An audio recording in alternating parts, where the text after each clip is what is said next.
ஹிம்பல்கொட பகுதியில் நேற்று இரவு இடம்பெற்ற வாகன விபத்தின் போது உயிரிழந்த மக்கள் விடுதலை முன்னணியின் கம்பஹா மாவட்ட வேட்பாளர் சுமதிபால மானவடுவின் பூதவுடல் தற்போது உறவினர்களிடம் கையளிக்கப்பட்டுள்ளது. விபத்தின் பின்னர் நிறுத்தாமல் சென்ற லாரியின் சாரதியை பொல்கஹவெல பகுதியில் கைது செய்ததாக போலீசார் தெரிவித்தனர்.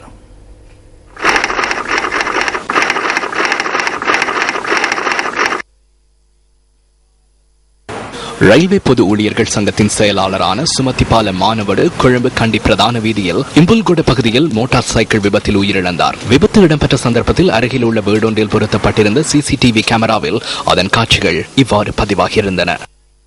மோட்டார் சைக்கிளில் பயணித்த மானவடு பவுசர் வண்டியொன்றை முந்திச் செல்ல முற்பட்ட போது இந்த அனர்த்தம் ஏற்பட்டுள்ளது. விபத்தில் படுகாயமடைந்த மானவடு கம்பஹா ஆதார வைத்தியசாலையில் அனுமதிக்கப்பட்ட பின்னர் உயிரிழந்துள்ளார்.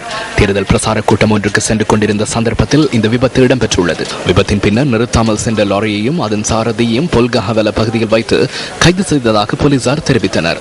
1996 ஆண்டு ரயில்வே பொது ஊழியர்கள் சங்கம் ஸ்தாபிக்கப்பட்ட தினத்திலிருந்து அவர் உயிரிழக்கும் வரை அதன் பிரதம செயலாளராக கடமையாற்றியுள்ளார்.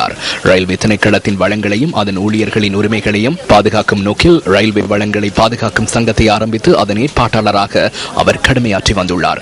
2003 ஆண்டு கொண்டுவரப்பட்ட ரயில்வே அத்தியட்சகர் சட்டமூலத்தை தோல்வியடைய செய்வதற்கு அவர் பூரண ஒத்துழைப்பை வழங்கியுள்ளார். 2004 ஆண்டு சுனாமியின் போது பாதிப்படைந்த கரையோர ரயில் மார்க்கத்தை புனரமைப்பதற்கு 600 பேருடன் 57 நாட்கள் அவர் வழங்கிய ஒத்துழைப்பு என்றும் மறப்பதற்கில்லை. 2 பிள்ளைகளின் தந்தையான மானவடுவின் பூதவுடல் கனேமுல்லையில் உள்ள அவரது வீட்டிற்கு இன்று மாலை கொண்டு வரப்பட்டது.